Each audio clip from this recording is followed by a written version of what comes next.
Hello, my name is Liza, and today I'd like to share with you how I made my jeweled skeleton hand that was inspired by something that I saw in the Grandin Rose catalog this season. Although it was actually relatively cheap for a Grandin Rose at $19.99, I thought it would be fun to try to recreate it using DollarTree products. So I picked up one of these ugly plastic big hands. New to Dollar Tree to me was this bag of bone decor, a bag of these creepy creatures, some glitter glue, and I also ended up using some gold stickles because I had it in my stash, a large pearl for my ring, some diamond wrap, this floral wire that's actually more like a coil than an actual wire, a plastic sticker jewel.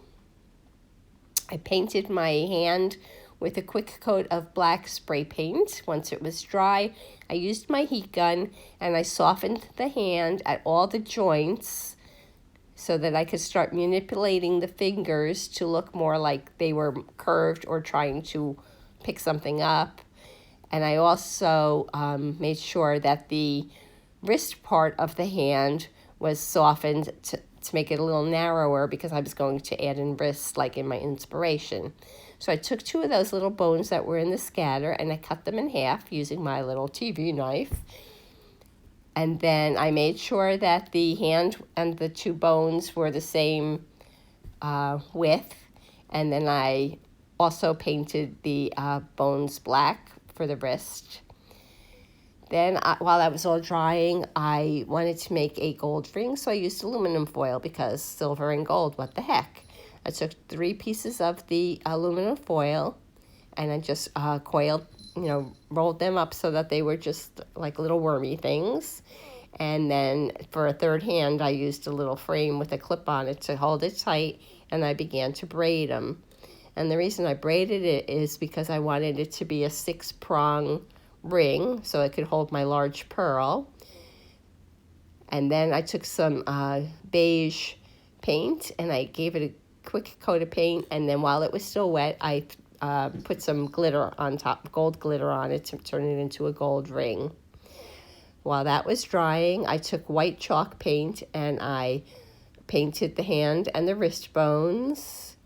And then I also took some mineral paint and then I just dry brushed that onto the white just to give it a little bit of an aged hand look. I also glued those 2 wrist pieces together so that they would be tight, solid. Then I took one of those creature snakes, and again with the heat gun, I just softened it until I could coil it into a bracelet that would fit the size of the wrist of the skeleton hand, not my wrist.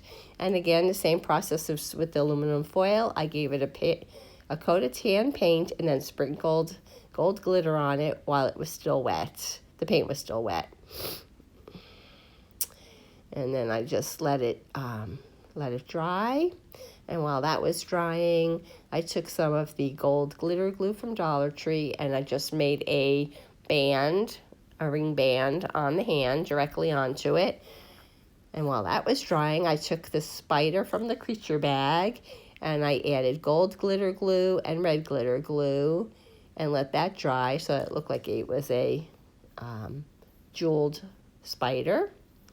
And then I took the diamond wrap and I just cut a strand of that and I put that on the hand. And then I took a piece of that floral coil wire and I made a ring, a ring band and glued the red gem to it. But before I did that, I added some stickles to the gem to make it look like it was in a gold setting.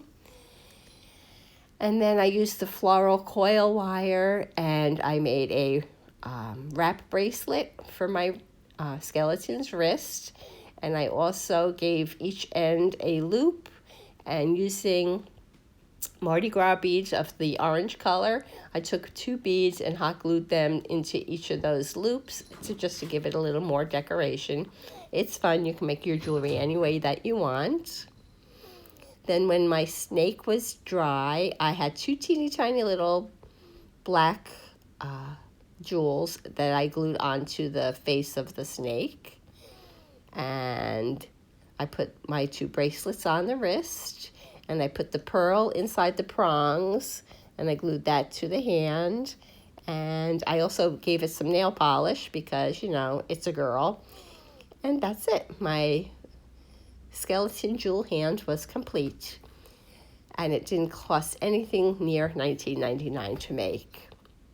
I hope you enjoyed our project. If you did, please give my video a thumbs up, leave me a comment, and as always, if you aren't already subscribing, please consider doing so. Quarantino and I will be back again soon with another project. Thanks for watching. Take care.